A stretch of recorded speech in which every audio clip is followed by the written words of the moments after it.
बिस्मिल्लाहिर्रहमानिर्रहीम। अस्सलाम वालेकुम। होम्योपैथी फॉर होम में आज हम क्वेश्चंस लेंगे और क्वेश्चंस जो यूट्यूब पे पूछे गए हैं या डायरेक्टली मुझे भेजे गए हैं मेरे जानने वालों के, डॉक्टर साहबान के। तो सबसे पहला क्वेश्चन ये है, डॉक्टर मुस्तफ़ा हुसैन साहब ने मुझसे पूछा है, क्या सल्फ़र 1 mg रोज़ाना दी जा सकती है? ये होम्योपैथिक डॉक्टर्स के लिए है। जी, होम्योपैथिक डॉक्टर साहबान को इल्म में होना चाहिए कि जो लिटरेचर हमारे पास है कि कौन सी पोटेंसी देनी चाहिए, कौन सी नहीं देनी चाहिए, किसी भी ज़िम्मेदार होम्योपैथिक लिटरेचर में ये बात नहीं मिलती कि कौन सी पोटेंसी किसी मर्ज़ के लिए देनी चाहिए, किसी पेशेंट के लिए देनी चाहिए। क्यों?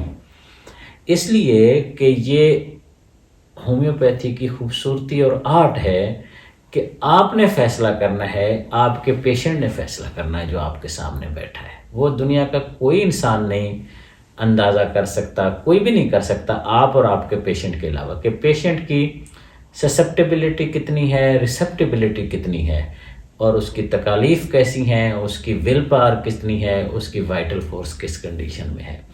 अगर आप समझते हैं कि पेशेंट स्टेबल हालत में है, ओवरऑल ठीक है और इमोशनल मसाइल भी साथ शामिल हैं, तो पोटेंसी हायर दी जा सकती है और उसकी आप ही सही रहनुमाई कर सकते हैं, आपका पेशेंट सही रहनुमाई कर सकता है, बाहर बैठा हुआ कोई भी इंसान नहीं कर सकता। तो सल्फ़र 1 mg हो या कोई भी मेडिसिन हो, अगर ज़रूरत है तो रिपीट की जा सकती है। अब बात यह है कि ये सवाल उठते क्यों हैं? वो उठते इसलिए हैं, जो 200 साल पहले का लिटरेचर है, 100 साल पहले का लिटरेचर है, उसमें ये लिखा गया है कि पोटेंसी रिपीट ना की जाए, कम दी जाए, बार बार ना दी जाए। ज़हन में रखें कि वो यूरोप और अमेरिका का लिटरेचर है। मुझे इत्तेफाक हुआ है यूरोप भी रहने का, घूमने का, वहाँ स्टे करने का भी, और लंदन में भी। अमेरिका इत्तेफाक मुझे नहीं आया, लेकिन सिस्टम एक है कि आप ऐसे मेडिसिन नहीं वहाँ जाके ले सकते। जैसे पाकिस्तान में जो चाहे, जहाँ से चाहे, जो मेडिसिन चाहे जाके ले ले, वहाँ एलोपैथिक मेडिसिन भी आपको आपका जीपी रिकमेंड करेगा तो आप कुछ कर सकेंगे, वरना नहीं ले सकेंगे। इसलिए आम वहाँ मिजाज नहीं है मेडिसिन लेने का। इसलिए आपने जब होम्योपैथिक मेडिसिन दी है तो उसने आपके साथ दोबारा रजू करना है बिलमू। यहाँ तो अगर आपने होम्योपैथिक मेडिसिन दी है, उसको फ़ायदा नहीं हुआ पेशेंट को, तो उसने उसी वक्त मेडिकल स्टोर से जाके खुद ही मेडिसिन ले लेनी है, उसको पता है सारी मेडिसिन का। या उसने फार्मेसी वाले से, अब तक तो यही दस्तूर था, फार्मेसी वाले से मशवरा करना है और ले लेनी है। तो इस हवाले से वहाँ की हिदायत को हूबहू नहीं लेना। हमारा पेशेंट पाकिस्तान का जब चाहता है वो कोई मेडिसिन ले लेता है और लेता ही रहता है, लेता रहा है, लेता रहेगा। सो इस वजह से आपकी मेडिसिन ऐसी नहीं है कि वो उस पर 100% वो बैठा है, और अगर बैठा है उसको प्रॉब्लम नहीं हो रहा या फ़ायदा नहीं हो रहा या नुकसान नहीं हो रहा। आज के ज़माने में तो फ़ोन, व्हाट्सएप, हर एक चीज़ पे रब्ता है कि कोई दिक्कत होती है तो वो आपको अपना फीडबैक दे देगा। सो 1 mg दी जा सकती है। कोई इश्यू होगा तो आप अपने पेशेंट के साथ राब्ते में रह सकते हैं। दूसरा क्वेश्चन हमज़ा मोहम्मद साहब का यूट्यूब पे आया है। उन्होंने पूछा है, डॉक्टर साहब शदीद दर्द में हकला लावा होम्योपैथिक मेडिसिन है, उसके बारे में आपकी क्या राय है? ये शायद उन्होंने इसलिए फरमाया है कि मैंने जब वीडियो बनाई दांत दर्द की, शदीद दांत दर्द की, मैंने उसमें पल्सटेला और कैमोमेला को ज़्यादा फोकस किया।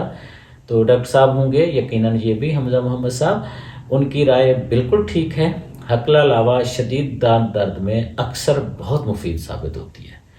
चूँकि मैं मिनिमम मेडिसिन देना चाहता हूँ और पॉलीक्रेस्ट में जो हर तरह के मामलात में इस्तेमाल हो सकें होम्योपैथी फॉर होम में, तो इसलिए सारी दवाएं नहीं बताई जा सकती, फिर कन्फ्यूजन फैलती है आम आदमी के लिए।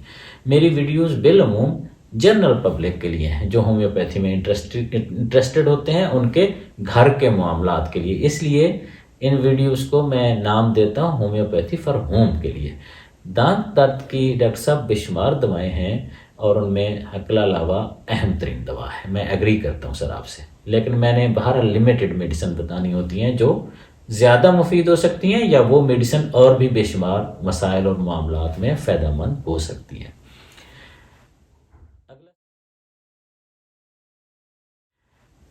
अगला सवाल है मोहसिन रहमान साहब का, ये भी यूट्यूब पे आया है। फरमाते हैं अस्सलाम वालेकुम, मेरा साइनस का बहुत शदीद मसला है। पिछले 10 साल से दो बार ऑपरेशन भी करवा चुका हूँ। बहुत ज़्यादा बलगम और रेशा निकलता है, नाक से भी और मुंह से भी। छींकें बहुत आती हैं, कानों से भी सूं सूं की आवाज़ें आती हैं। जो भी खाता हूँ बलगम बन जाता है। बहुत मेडिसिन खाई हैं, लेकिन कुछ दिन के बाद फिर शुरू हो जाता है। बलगम इतना है कि बता नहीं सकता। कोई इलाज, कोई मेडिसिन बता दें, शुक्रिया। मोहसिन रहमान साहब, सबसे अहम बात यह है मोहतरम कि जब मसाइल इतने पुराने हों, 10 साल, सर्जरियां भी हो चुकी हों, फिर भी ना ठीक हूँ, मेडिसिन भी बेपनाह हूँ, जो कुछ खाएं वो बलगम बन जाए, मसला इतना शदीद हो, तो मोहतरम फिर वो मेडिसिन बताने से नहीं हल होती। उसके लिए आपको किसी प्रॉपर होम्योपैथिक डॉक्टर के पास अपना केस डिस्कस करना होगा। हो सकता है कोई इश्यू ऐसा हो जो फैमिली हिस्ट्री का हो, या आप खा पी कुछ ऐसा रहे हों, ओवरऑल खाते पीते आए हों, आपका कॉन्स्टिट्यूशन ऐसा हो जिसमें बलगमी मिजाज हो, जिसे हम सोरा मियाज़्म कह देते हैं, ट्यूबर मियाज़्म कह देते हैं। आप जहाँ रहते हैं वहाँ के कोई मामलात ऐसे हों, तो बेशुमार फैक्टर्स होते हैं जिसमें दवाइयाँ बताने से हल नहीं होते। अपर मोस्ट लेयर को पहले हल करते हैं, फिजिकल, इमोशनल, मेंटल सारे तकाज़ों को देखते हैं, फिर उसकी रोशनी में एक मेडिसिन दी जाती है। वो हफ्ता 10 दिन 15 दिन काम करती है, फिर मज़ीद दवाई दी जाती है केस डिस्कस करके, फिर वो अगली मेडिसिन कुछ काम करती है। इस तरह प्रोसेस होता है। आमतौर पर जो भी हम डिस्कस कर रहे हैं वो अक्यूट मसलों के लिए कर रहे हैं, जो बहुत पुराने ना हों। जो मसाइल बहुत पुराने हैं, सालों पे मुहित हैं, अगर आपका मसला किबला 10 साल का है, तो आपको 8-10 महीने इलाज लग के किसी ज़िम्मेदार डॉक्टर से कराना होगा इन मसलों के लिए भी, और जो और मसाइल भी हैं साथ, वो भी ठीक हो जाएंगे। उसमें हस्बे ज़रूरत 10, 12, 15 मेडिसिन दी जा सकती हैं। बहरहाल, इसके बावजूद अगर ये नया होता साइनस का मसला, बलगम का मसला, तो इसकी टॉप मोस्ट दवा काली बाइक्रोमिकम है। अगर नया होता, अगर महीने 2-3 से प्रॉब्लम होता और आपने सर्जरी वगैरह ना कराई होती, तो ये काली बाइक्रोमिकम से हल हो सकता था। लेकिन इस तरह लेना दवाई कोई ख़ास फ़ायदेमंद नहीं हो सकता। आपको प्रॉपर ट्रीटमेंट कराना चाहिए, जहाँ से भी आपको मुनासिब लगे, अपने एरिया और एतमाद के डॉक्टर से मिल के। आज के लिए इतना ही। Thank you very much.